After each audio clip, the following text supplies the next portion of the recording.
From the NBC University Theater, a first radio production of the most challenging novel of 1949, George Orwell's 1984. Our star, Mr. David Niven.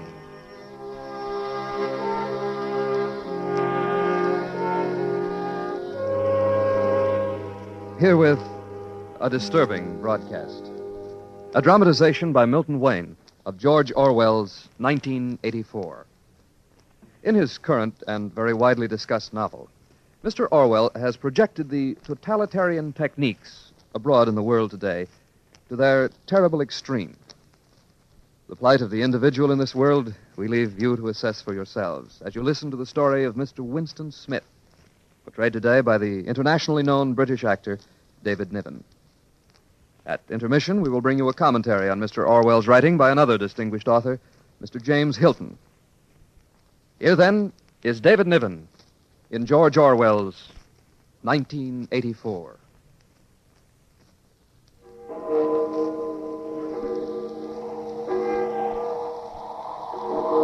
The clocks of London are striking 13. On this cold April day, you hurry to escape the vile wind. You slip quickly through the glass doors of Victory Mansions, though not quickly enough to prevent a swirl of gritty dust from entering along with you. The hallway smells of boiled cabbage and old rag mats. At one end of it, an enormous colored poster with a man's face more than 3 feet wide. The face, a ruggedly handsome 45 with a heavy black mustache. Big Brother is watching you. What's that? Oh, no need to jump like that, Mr. Smith. I was just reading off what it says on that poster. Oh, of course. It's 7 flights up to your flat. It's slow going for you, Winston Smith. Frail and underweight and 39 and tormented by a varicose ulcer above your right ankle. You have to rest several times on the way. On each landing, the poster with the enormous face looks down on you, and the eyes follow you. Big Brother is watching you. Everywhere, from every wall, from every building. Big Brother is watching you.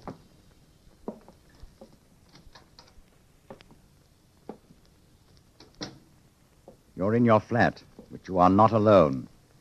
You are never alone. Thus, the total production of pig iron is 58,328,912 tons. The voice comes from an oblong metal plaque like a dulled mirror which forms part of the surface of the right-hand wall. You turn a switch, and the voice sinks somewhat. But there is no way of shutting it off completely. The telescreen receives and transmits simultaneously. So long as you remain in its field of vision, you can be seen as well as heard. And there is no way of knowing when the thought police might plug in on your wire. There is no way of knowing. You move over to the window.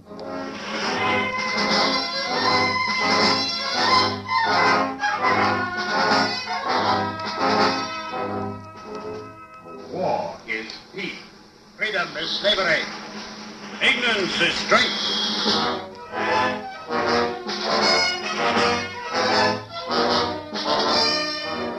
You stand at your window and you look down. You think with a vague distaste. This is London. This, the chief city of Airstrip 1. The third most populous of the provinces of Oceania. Was it always like this? Always these rotting houses, their windows patched with cardboard, their roofs with corrugated iron, their crazy garden walls sagging in all directions? Was it always? When I was a child... But I can't remember. I can't remember. I never can. You turn quickly from the window, and you go to the table in the small alcove where you are cut off from being seen by the telescreen. Quickly you take the secretly bought notebook, the archaic pen point and holder out of the drawer. What you are about to do can mean death. It's not illegal to keep a diary. Nothing is illegal since there are no more laws. But if the thought police find out, it's death. Or at least 25 years in a forced labor camp. You ink the pen, and you falter for just a second.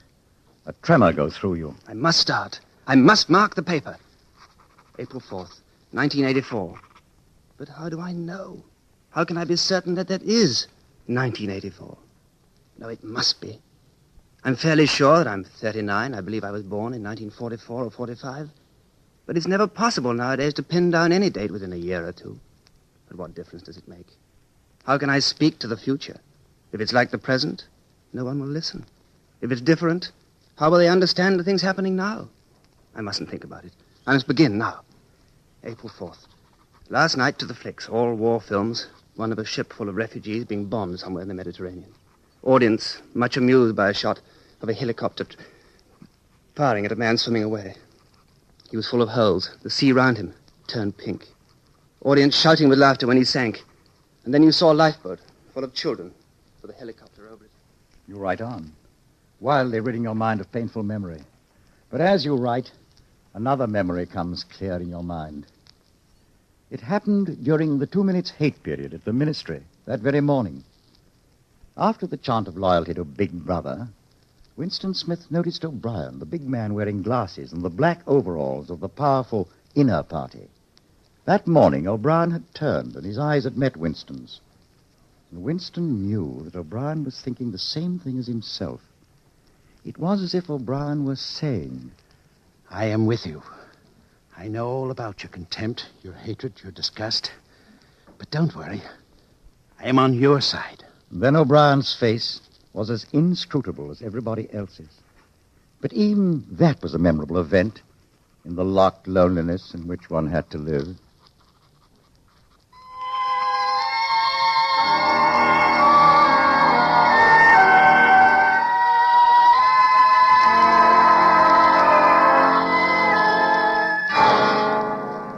Down with Big Brother. Down with Big Brother. Down with Big Brother.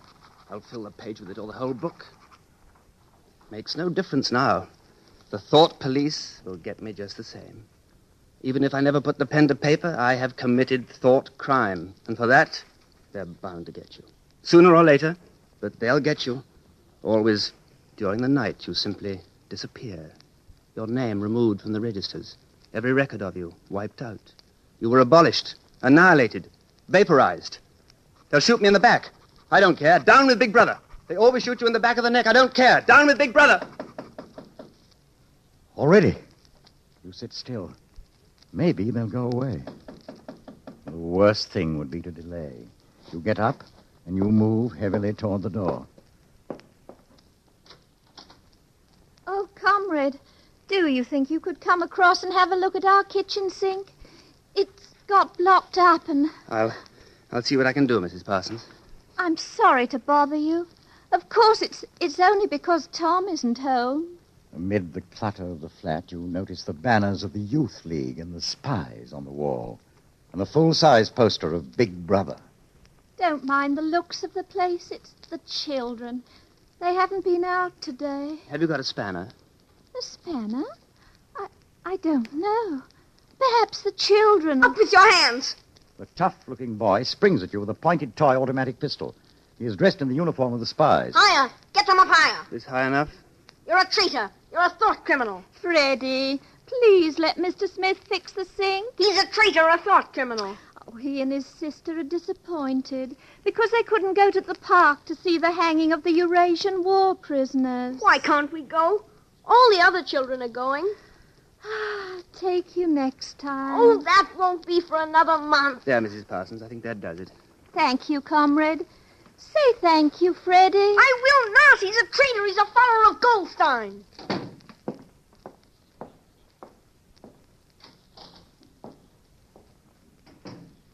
You go to the window. Down in the street, the wind flaps a torn poster with the word Ingsoc. You stand watching it. The three sacred principles of Ingsoc. New speak, double think, the mutability of the past. What past? The past is dead. The future is unimaginable. I am alone, lost in a monstrous world. What living human creature is on my side? How do I know that the power of the party won't endure forever? Like an answer, the three slogans on the white face of the Ministry of Truth come back to you. War is peace. Freedom is slavery. Ignorance is strength. The telescreen strikes. You have to leave in 10 minutes to be back at your work at 14:30. You see the diary on the table. Who am I writing it for? Only the thought police will read it before they wipe it out of existence and out of memory. But there are things I must say or I can't stay sane. You go back to the table, dip your pen, and write. To the future or to the past. To a time when thought is free, when men are different one from another and do not live alone. To a time when truth exists and what is done cannot be undone. From the age of uniformity, from the age of solitude, from the age of Big Brother, from the age of doublethink, greetings. I am already dead, for I am committing thought crime, and thought crime is death.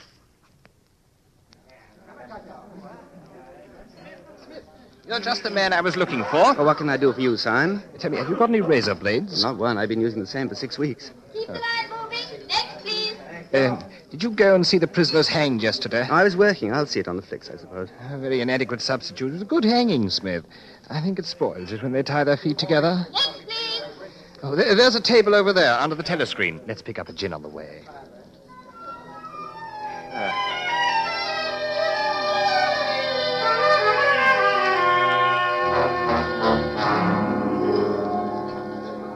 Simon, how's that dictionary of Newspeak getting on? Slowly. I'm on the adjectives. It's fascinating. It must be quite a job inventing new words. Oh, that's not our chief job at all. We're destroying words. What sense is there in having a whole string of useless, vague words like excellent and splendid and all the rest of them? Plus good covers the meaning, or double plus good if you want something stronger still. Don't you see the beauty of that, Winston? It was BB's idea originally, of course. Well, I know that's, Simon, one of Big Brother's most revolutionary ideas. Oh, it's not just words. In the end, we shall make thought crime impossible, because there will be no words in which to express it. Has it ever occurred to you, Winston, that by the year 2050, not a single human will be alive who could understand such a conversation as we're now having? Oh, except the proletarians, of course. Oh, the proletarians are not human beings. Proles and animals are free. The whole literature of the past will have been destroyed. Chaucer, Shakespeare, Milton, Byron, they'll exist only in Newspeak versions. Then they'll be changed into something different? Even the slogans of the party will change. How can you have a slogan like, freedom is slavery, when the concept of freedom has been abolished?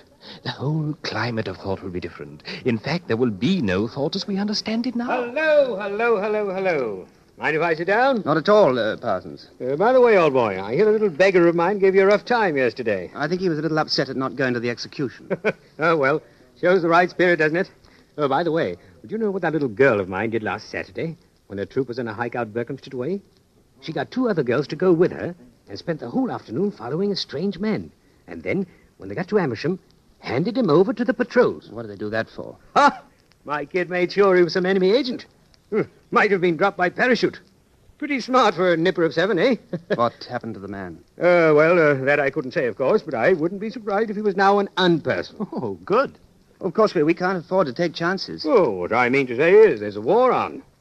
I suppose you don't have any razor blades you can let me have? Not one. Just thought I'd ask you, old boy. Oh, sorry. Well, it's back to work, old boy. You sit in your flat, listening to the telescreen voice.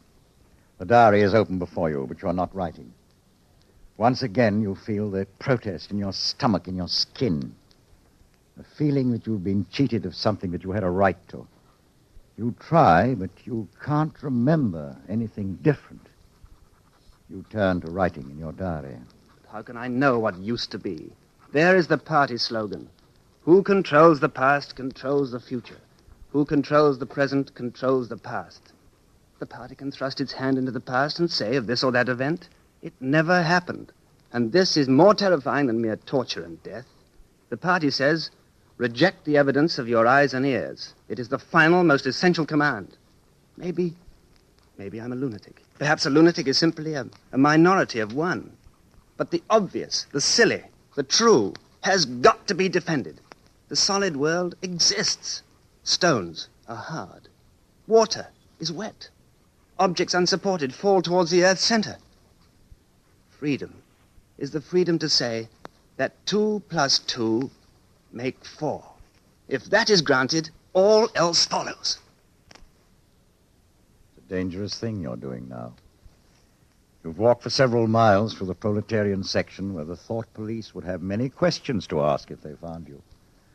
Now you find yourself inside the junk store where you had bought the diary. I recognized you on the pavement.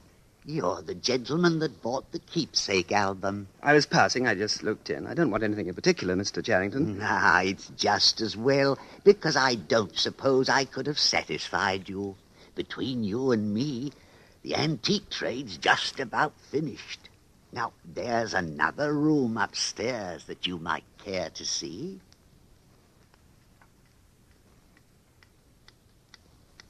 You lived here at one time? Until my wife died.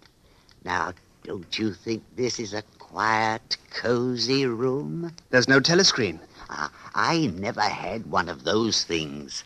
Now, if you happen to be interested in old prints, here, sir. The frame's fixed to the wall, but I could unscrew it. For you, I dare say. I know that building, Mr. Charrington.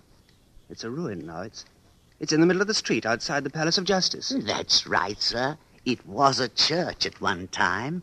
St. Clement's Dane, its name was. Oranges and lemons, say the bells of St. Clement's. What's that? Oh, that was a rhyme we had when I was a little boy, a full 60 years ago. How does it go on? I don't remember, but I do know how it ended up. Here comes a candle to light you to bed. Here comes a chopper to chop off your head. It was a kind of dance, and when they came to... here comes a chopper to chop off your head, they brought their arms down and caught you. It was just the names of churches. All the London churches were in it. All the principal ones, that is. I never knew it had been a church. Oh, there's lots of them left, really, though they've been put to other uses. Now, how did the rhyme go? I've got it. You owe me 3 farthings, say the bells of St. Martin's. There now. That's as far as I can get. A farthing. That was a small copper coin. Looked something like a cent. Where was St. Martin's? That's still standing in Victoria Square. It's the building where they have the models of the rock bonnets and the floating fortresses and the pictures of enemy atrocities. St. Martin's in the Fields, it used to be called. You leave, Mr. Charrington. You should never have come back here without knowing if the old man could be trusted. You start down the street. You'll come back to buy the engraving of St. Clement's Dane and carry it home hidden under the jacket of your overalls. And you'll even drag the rest of the poem out of Mr. Charrington's memory. Oranges and lemons, say the bells of St. Clement. You owe me 3 farthings, say the... Suddenly, your heart turns to ice. A figure in blue overalls is coming toward you. A dark-haired girl in her 20s. The narrow scarlet sash of the Junior Anti-Sex League is wound around her waist. You know her, but you've never spoken to her. She looks straight into your face, and then walks on quickly as though she hadn't seen you. For a few seconds, you're too paralyzed to move. Then you turn and walk heavily away. It's at night they come for you. Always at night. The proper thing is to kill yourself before they get you. And they'll get you. Once you've succumbed to thought crime, you're dead.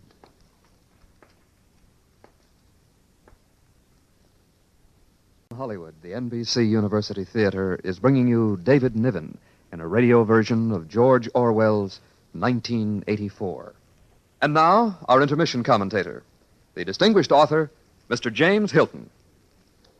George Orwell is a distinguished English writer who is desperately concerned, as many others of us are today, with the shape of things to come. And he is also aware that such earlier prophecies as those of Mr. Wells and Mr. Aldous Huxley were not so much incorrect as incomplete, and are now in need of restatement and revision before a modern audience. Thus, Mr. Wells forecasts the engulfment of modern civilization in total war. But war, says Mr. Orwell, is not all, nor is it quite the worst imaginable thing. And as long ago as 1932, Mr. Huxley satirized the regimented state in his book called Brave New World. But some people in those days probably missed the satire and thought that with all its mass production techniques and scientific management, Mr. Huxley's New World might even be worth looking forward to. But today, no one is so naive as that. Indeed, the crisis of our civilization is in some danger of becoming a cliché for after-dinner speakers. Mr. Orwell, however, is the first writer to warn us in the form of fictional satire what might conceivably happen if all the worst features that exist anywhere in our modern world were to prevail over all the others, and if, in addition, all these worst features were to spread all over the earth. Since the story is told with nightmarish detail and inexorable logic, the commentator can perhaps serve best by a few mild warnings of his own. First, that despite any easy assumptions that might readily and even excusably occur to both listener and reader, Mr. Orwell's satire does not bear exclusively against any one country. Certain early symptoms of that breakdown of the human soul which he forecasts are diagnosable in all countries today. And most of us also, to a greater or less extent, are already victims of certain types of doublethink. And it would be a useful private exercise to examine near home for such instances, as well as to recognize them more spectacularly in other parts of the world. Personally, I find Mr. Orwell's picture horrible and timely and fascinating. It will probably take its place among the memorable works of its kind, both for its technical virtuosity and for the sort of intellectual passion that pervades it throughout. Mr. Orwell is, as we say, burned up about the state of the world, but the fuel of that fire is not only in the world, but in his own mind. This is what makes the satirist at all times and in all ages. And it's why, having read Mr. Orwell's 1984, you may not feel you'd like to meet any of its characters, but you do feel you'd like to meet Mr. Orwell, if only for an argument. Outside of literature, however, it might be said that 1984 suffers from a philosophic flaw inherent in all such prophetic fiction. It does not allow for the fact that history is not an exact science, perhaps not even a science at all, and that any equation of the future is bound to contain many variables. And yet, with all the reservations some of us might make, this book that Mr. Orwell has written deserves our serious attention. It is not a likable story, and one may hope and even believe that it is not a likely story either. But when we think of all that has happened throughout the world during our own lifetimes, it does not seem quite an impossible story. Thank you, Mr. Hilton. Our radio version of 1984, starring David Niven, will continue from Hollywood after a brief pause for station identification. It's the middle of the morning, and you've left the work cubicle to go to the lavatory. A solitary figure comes toward you from the other end of the long, brightly lit corridor. It's the girl with the dark hair. 4 days ago, you ran into her outside the junk shop. She's about 10 feet from you. Oh, are you hurt? It's nothing. My arm. I'll be all right in a second. You haven't broken anything? No, I'm all right. It just hurt for a moment, that's all. Here, let me help you up. Thanks. I'll be all right. I only gave my wrist a bit of a bang. Thanks, comrade. She walks off briskly. While you were helping her up, she slipped something into your hand. A scrap of paper folded into a square. You will open it when you are away from the telescreens in the corridor and in the lavatory. Whatever's on the paper, it must have some kind of political meaning. She's an agent of the thought police. They have reasons for the message. Maybe a threat, a summons, an order to commit suicide, a trap. Maybe not that at all. Maybe a note from an underground organization. Perhaps the Brotherhood exists after all. No, absurd. The message means only one thing. Death. 10 minutes later, in your cubicle, you open it. In a large, unformed handwriting. I love you. It's hard to conceal your agitation from the telescreen. I've got to get in touch with her. Arrange a meeting somewhere. But I don't know her name or where she lives. If I can't follow her home, that would mean loitering outside the ministry, bound to be noticed. There's one place, the canteen, at a table by herself, not too near the telescreen, with a chatter of conversation all around. For only 30 seconds, for only a few words.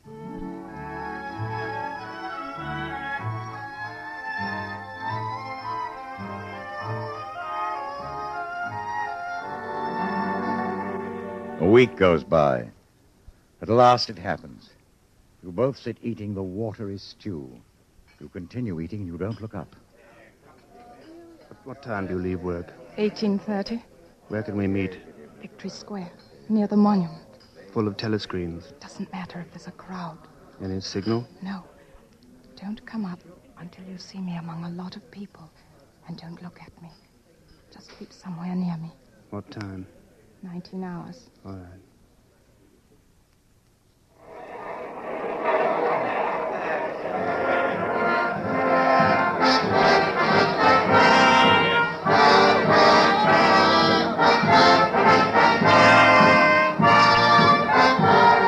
Lift me higher, Father. I can't see. I want to see the Eurasian prisoners. Can you hear me? Yes. Can you get Sunday afternoon off? Yes. Then listen carefully. Go to Paddington Station. Take train 14 to Fenchurch. Turn left outside the station and you'll come to a gate with a top bar missing. Go across that field to a track between bushes. Stay on that until you come to a dead tree with moss on it. Can you remember that? Yes. You turn left, then right, then left again, and the gate's got no top bar. Yes, what time? About 15. You may have to wait. I'll get there by another way. Are you sure you remember everything? Yes. Then get away from me as quick as you can.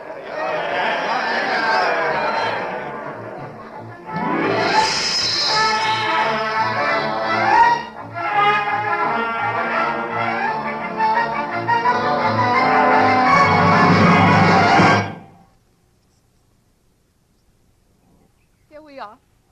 I didn't want to say anything in the lane in case there was a mic hidden there. We're all right here, though. I didn't meet any patrols. I watched for them all the way from the station. We're safe here. What are you grinning at? Would you believe that till this moment, I didn't know the color of your eyes? Now that you've seen what I'm really like, can you still bear to look at me? Yes, easily. I'm 39 years old. I've got a wife I can't get rid of. I've got varicose veins, and I've got 5 false teeth. I couldn't care less. Darling. Oh, darling. Precious. Oh, my dearest, dearest love. We've got the whole afternoon. Isn't this a splendid hideout? What's your name? Julia. I know yours. It's Winston. Winston Smith. How did you find that out? I expect I'm better at finding out things than you are, dear. Tell me, what did you think of me before that day I gave you the note? I hated the sight of you. I wanted to hurt you, murder you. If you really want to know, I imagined that you had something to do with the thought police. Oh, no. Not the thought police. Well, perhaps not exactly that, but from your general appearance, merely because you're young and fresh and healthy, I thought that probably... You thought I was a good party member. And you also thought that if I had a quarter of a chance, I'd denounce you as a thought criminal and get you killed off. Yes, something of that kind. Well, a great many young girls are like that, you know. This bloody sash that does it. Wait, I'll rip the thing off. There. Have a piece of chocolate. Where did you get this? Black market. You're very young. 10 years younger than I am. What could attract you in a man like me?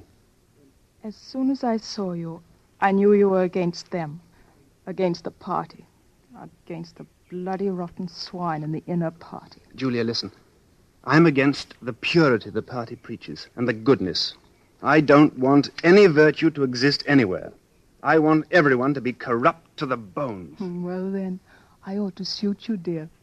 I'm corrupt to the very bones. You never go back to the clearing in the wood. You and Julia can meet only in the streets, in a different place every evening, and never for more than a half hour at a time. You don't even discuss the possibility of getting married. No committee would sanction it, even if Catherine could somehow be gotten rid of. It's hopeless, even as a daydream. What was she like, your wife?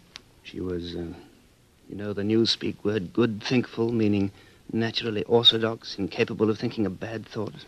I know the kind of person right enough. Everything is always our duty to the party. How do you know that? I've been at school too, dear. Why didn't you shove her off the cliff? I would have. Perhaps if I'd been the same person I am now. Are you sorry you didn't? Yes. On the whole, I'm sorry I didn't. But it doesn't really matter. In this game we're playing, we can't win. We are the dead. We're not dead yet. Not physically. 6 months, a year, 5 years conceivably. I'm afraid of death. You're young, so you're more afraid of it. We put it off as long as we can, but it makes very little difference. Oh, rubbish. Don't you enjoy being alive? Look, darling, I'm real. I'm solid, alive. Don't you like that? Yes. I like that. Stop talking about dying, then. Where shall we meet next time? Julia, I've rented the room for Mr. Charrington. Sooner or later we'll be caught. I know. It's madness. Yes. Wait for me there, day after tomorrow.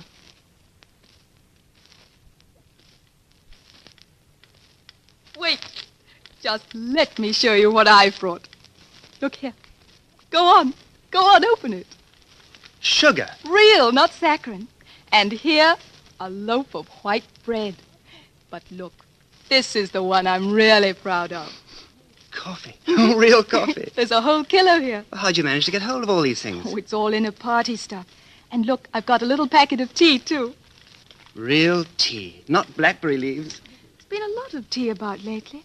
They've captured India or something. But listen, dear, I want you to turn your back on me for a bit. And don't turn around till I tell you. You can turn around now. Well? Beautiful. I've never seen a woman of the party with cosmetics on her face. And scent, too. Yes, dear. And scent, too. And do you know what I'm going to do next? I'm going to get hold of a real woman's frock and silk stockings and high heels. Oh, darling, in this room, I'm going to be a woman, not a party comrade. A woman.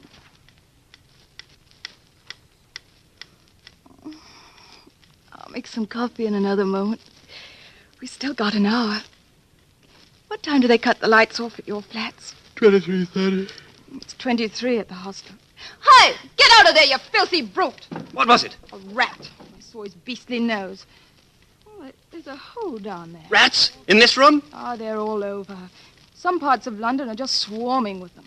A woman daren't leave a baby alone for 2 minutes. It's the great, huge brown ones that do it, and the brutes always come. Don't go on!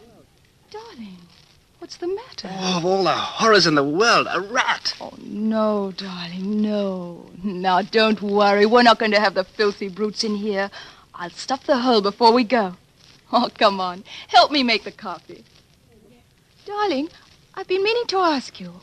That picture over there on the wall, would that be about 100 years old? More. 200, I dare say. I can't tell. It's impossible to discover the age of anything nowadays. What is that place? I've seen it before somewhere. It's a church, or at least it used to be.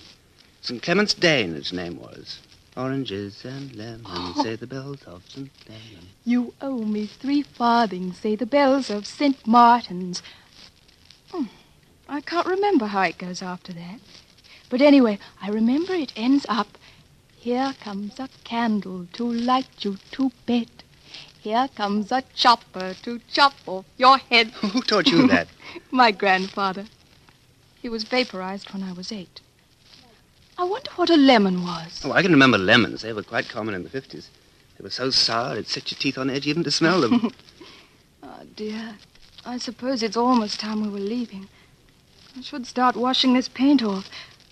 I'll get the lipstick off your face afterwards. It happens at last. The expected message comes. We're walking down the long corridor of the ministry. You turn around. It's O'Brien. I was reading one of your Newspeak articles the other day. You take a scholarly interest in Newspeak, I believe. Well, hardly scholarly. I'm only an amateur. I've never had anything to do with the construction of the language. But you write it very elegantly. Have you seen the 10th edition of the Newspeak Dictionary? No, I didn't think it had been issued yet. A few advance copies have been circulated. I have one myself. It might interest you to look at it, perhaps. Yes, very much so. Some of the new developments are most ingenious. Let me see. Perhaps you could pick it up at my flat sometime that suited you. Wait. Let me give you my address.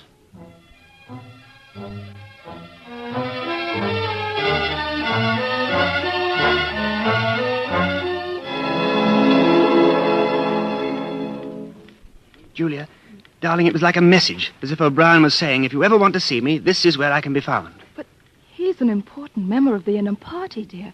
If it's a trap... Darling, this is part of something that happened years ago.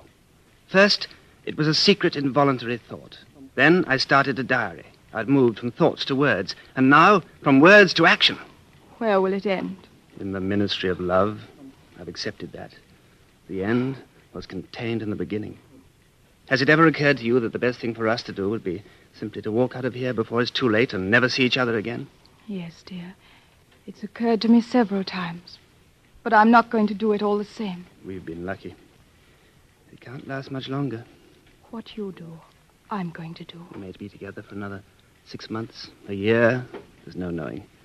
At the end, we're certain to be apart. Do you realize how utterly alone we shall be? When once they get hold of us, there's nothing either of us can do for the other. If I confess, they'll shoot you. If I don't, they'll shoot you just the same. Neither of us will even know whether the other is alive or dead. The one thing that matters is that we shouldn't betray one another, although even that can't make the slightest difference. Everybody always confesses. You can't help it. They torture you. I don't mean confessing. Confession is not betrayal. What you say or do doesn't matter. Only feelings matter. If they could make me stop loving you, that would be the real betrayal. They can't do that. They can make you say anything, but they can't make you believe it. They can't get inside of you. No, that's quite true. They can't get inside you. If you can feel that staying human is worthwhile, even when it can't have any result whatever, then you've beaten them. Darling, whenever it is you go to O'Brien, I'm going with you.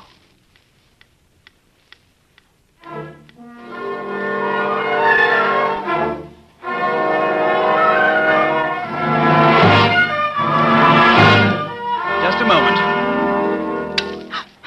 You can turn it off. Yes, Winston. We have that privilege. Well, shall I say it, or will you? I'll say it.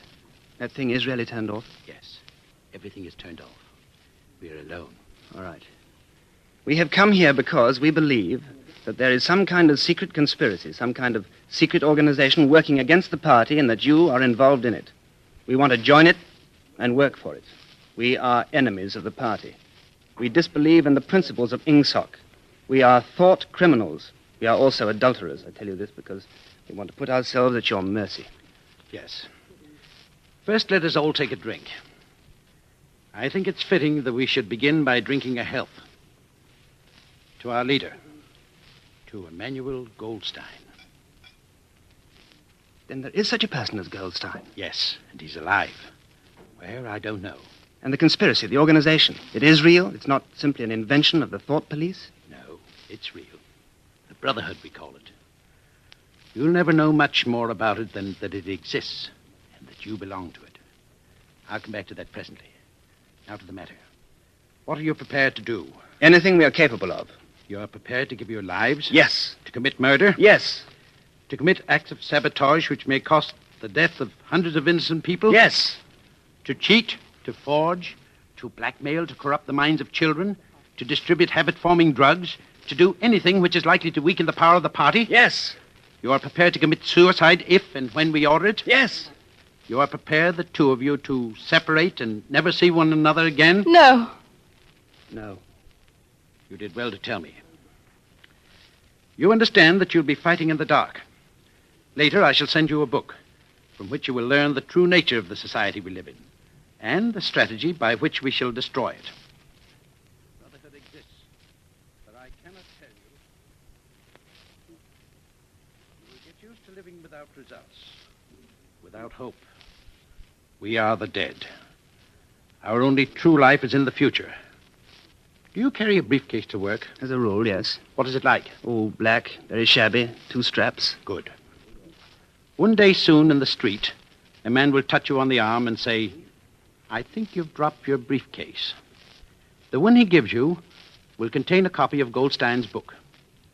You'll return it within 14 days. You must leave in a couple of minutes. We shall meet again, if we do meet again. In the place where there is no darkness? In the place where there is no darkness. In the meantime, is there anything you wish to say before you leave? Any question? Yes.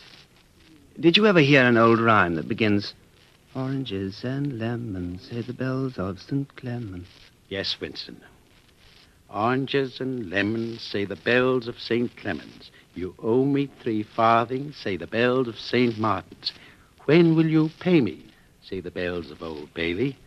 When I get rich, Say the bells of Shoreditch. You knew the last line? Yes, I knew the last line. And now I'm afraid it's time for you to go.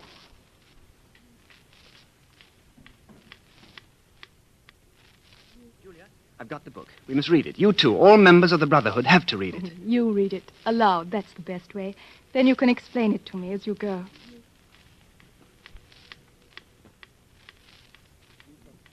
The new movements which appeared in the middle years of the century, Ingsoc in Oceania, Neo-Bolshevism in Eurasia, death worship in East Asia, had the conscious aim of perpetuating unfreedom and inequality. The new movements grew out of the old ones and tended to suffer family loyalty. Even the names of the four ministries exhibit an impudence in their deliberate reversal of the facts. The Ministry of Peace concerns itself with war. The Ministry of Truth with lies. The Ministry of Love with torture. The Ministry of Plenty with starvation. These contradictions are not accidental. They are deliberate exercises in double think. For it is only by reconciling contradictions that power...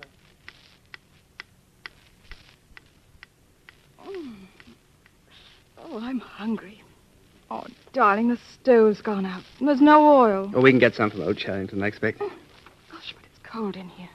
Do you remember the thrush that sang to us that first day at the edge of the wood? He wasn't singing to us. He was just singing. No, not to us. We are the dead. We are the dead. You are the dead. You are the dead. It was behind the picture. It was behind the picture. Remain exactly where you are. Make no movement until you are ordered. Now they can see us. Now we can see you. Stand out in the middle of the room. Stand back to back. Clasp your hands behind your heads. Do not touch one another. The house is surrounded. I suppose that we may as well say goodbye. You may as well say goodbye. And by the way, while we are on the subject, here comes a candle to light you to bed. Here comes a chopper to chop off your head.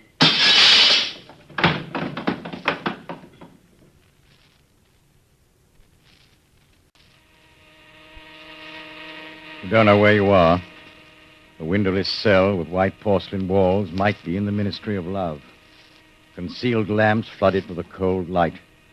There's a low, steady humming sound. It is the place where there is no darkness. Smith! 6079, Smith W. Hands out of the pockets in the cells. There is a telescreen on each wall. You started to reach into your overalls for stray breadcrumbs. You haven't eaten since you were arrested. Ampleforth. Smith, you too? What are you in for? There is only one offense, is there not? Crime thought. And you have committed it? Apparently. We were producing a definitive edition of Kipling. I allowed the word God to remain at the end of a line. I couldn't help it. The rhyme was rod. There are only 12 rhymes to rod in the language. There was no other rhyme. Do you know what time it is? No, I don't. There's no difference between night and day in this place. No talking in the cells. Ampleforth, room 101. Time passes. Your hunger grows. Prisoners, men and women, are brought into your cell and are taken out. To room 101. Then the cell door opens once again. O'Brien and a guard come in. You start to your feet. You forget the telescreen. They've got you, too. They got me a long time ago. You knew this, Winston. You've always known it. Guard? Oh!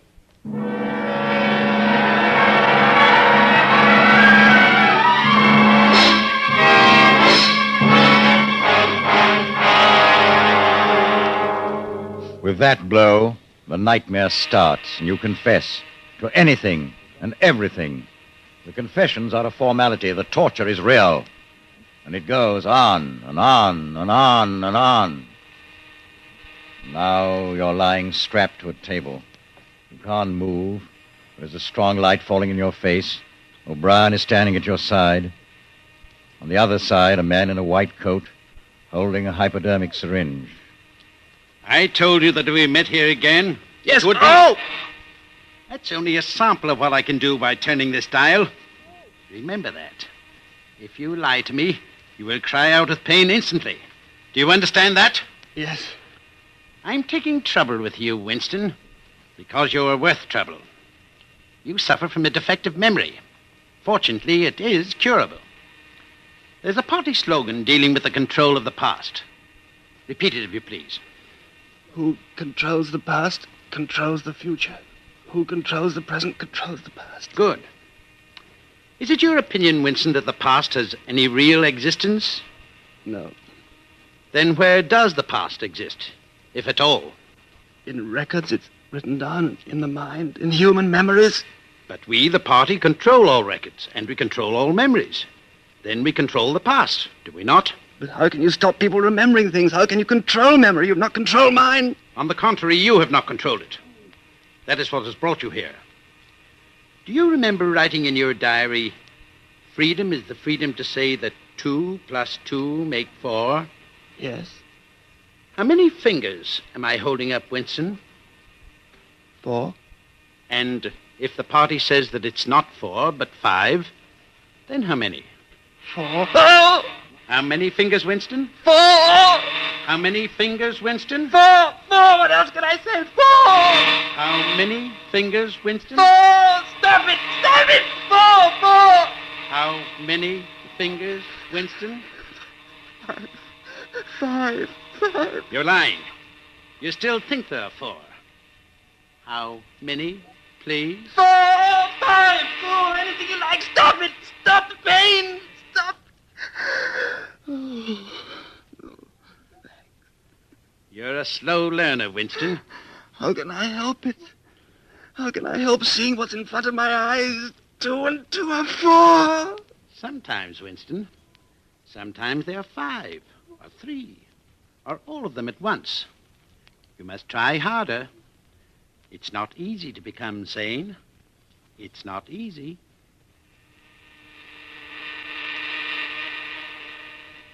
It goes on endlessly. The questions, the drugs, the questions, the torture machines. Endlessly. Do you know where you are, Winston? I don't know. I can guess.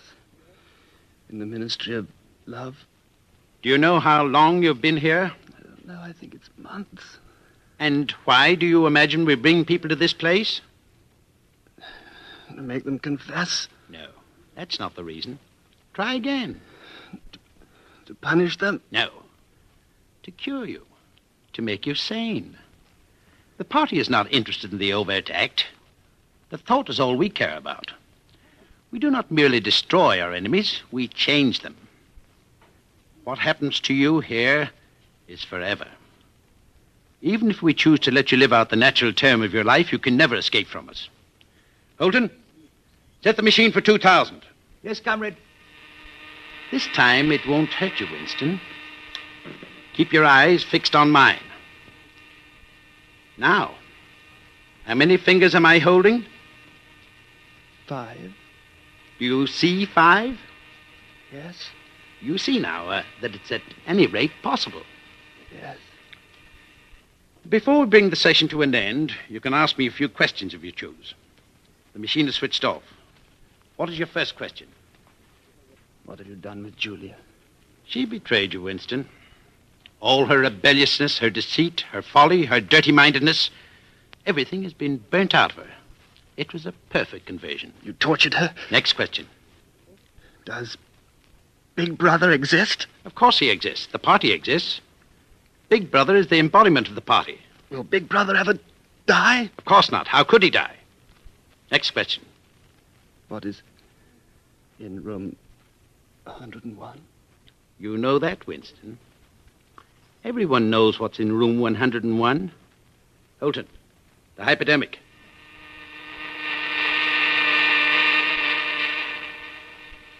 We have beaten you, Winston. We have broken you. Can you think of any single degradation that has not happened to you? I have not betrayed Julia. No, that is perfectly true. You have not betrayed Julia. Tell me, how soon will they shoot me?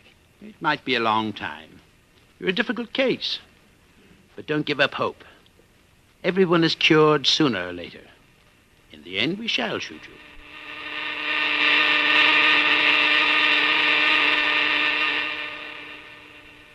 You're much better now. Weeks or months have passed, but you have no way of knowing. And one day O'Brien is in your cell, and with him are the guards. Get up, Winston. Come here. You've had thoughts of deceiving me. Stand up straighter. Look me in the face. Tell me, Winston, and remember, no lies. Tell me, what are your true feelings toward Big Brother? I hate him. You hate him. Good. Then the time has come for you to take the last step. You must love Big Brother. It is not enough to obey him, you must love him. Guard, take him. Room 101.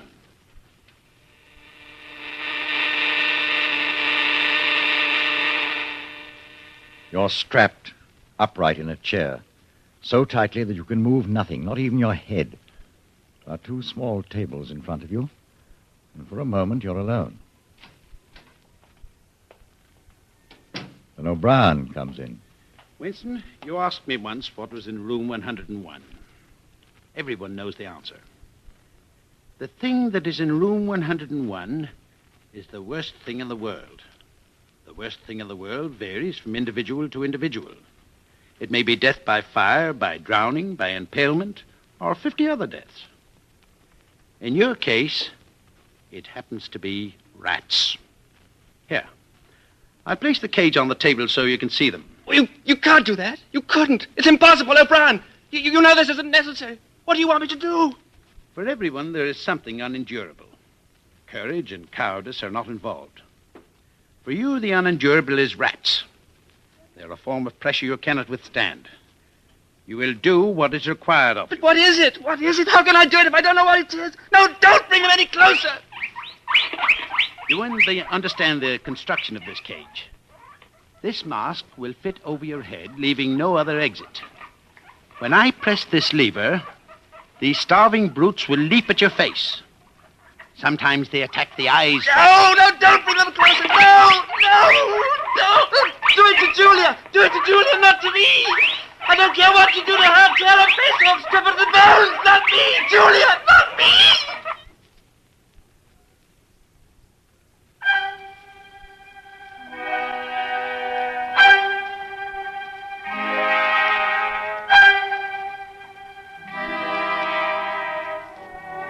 It is the lonely hour of 15. The cafe is almost empty. You sit at your usual place, drinking victory gin and studying the chess problems in the Times. Nobody pays any attention to you. You've even seen Julia again. There was no danger in it. On a cold, biting March day, you had come across her in the park. I betrayed you. I betrayed you. Sometimes they threaten you with something you can't even think about. Then you don't care. You want it to happen to the other person. And that's what you keep shouting. All you care about is yourself. All you care about is yourself. You don't feel the same toward the other person any longer. No, you don't feel the same. What happens to you there is forever. Something is burned out. We must meet again. Yes, we must meet again.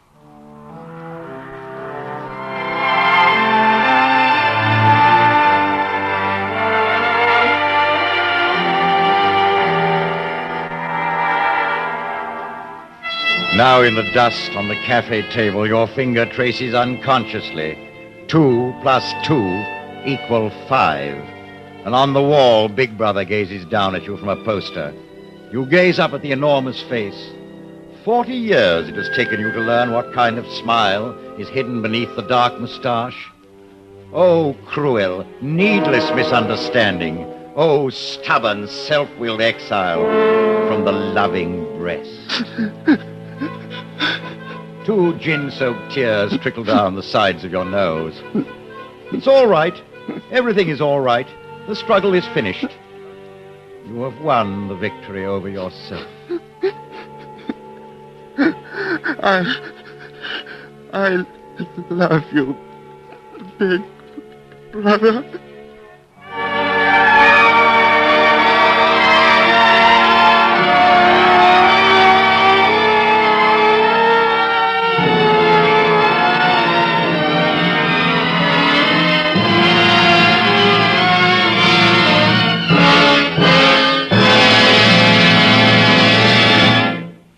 You have been listening to 1984, an NBC University Theater production of the novel by George Orwell, starring David Niven.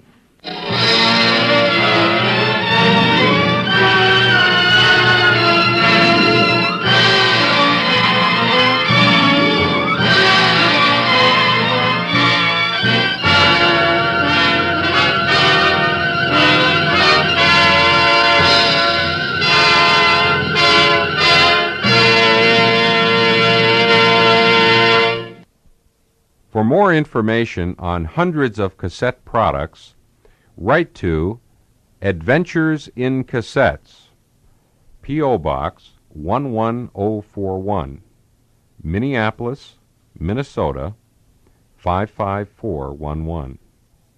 Or call us 1-800-328-4818.